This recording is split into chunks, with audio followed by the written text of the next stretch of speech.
Why the Prophet Muhammad couldn't have written the Quran.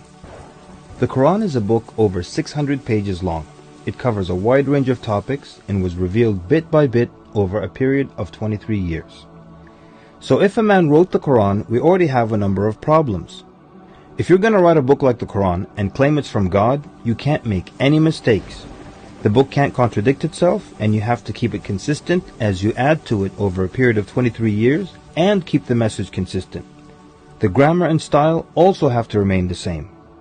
If the Quran is not from God, Muhammad would have to write it himself. That means in the middle of the Arabian desert, with no books around and being illiterate, he would have to know law, civil rights law, criminal law, family law, labor law, military law, personal injury law, real estate law, and tax law. He would have to know history.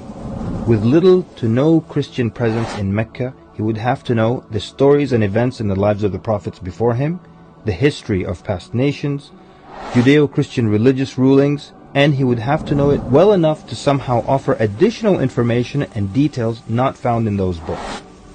He would have to know how to develop a nation, how to start a government, know about worship and purification, invent dietary laws, know psychology, about raising children, arbitration, distribution of wealth, finance, and business. In the area of science, he would have to know embryology, oceanography, about plate tectonics, cloud formation, UV rays, know about plants, mountains, bees, the human brain, the Big Bang, and the expansion of the universe. And in order to make the book complete, he would have to have knowledge of the future so he can write things that will happen in the years to come. He would have to be a time traveler in order to insert his name and mention in the Bible. If he's claiming that the book he wrote is from God, it must not have a single solution that doesn't work. He must also keep his emotions and personal life out of the book. The book should not reflect happy times nor sad times in his life. The writing should not become cheerful and optimistic, nor sad and gloomy as if a human wrote it.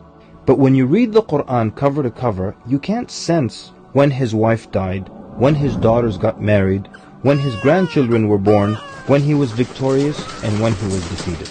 To anyone who examines the Quran, it becomes perfectly clear that there is no way a man in the desert 1400 years ago could have written such a book. But what if it were a committee of brilliant minds, a secret society that is in charge of correcting, updating, and rewriting the Quran over the years?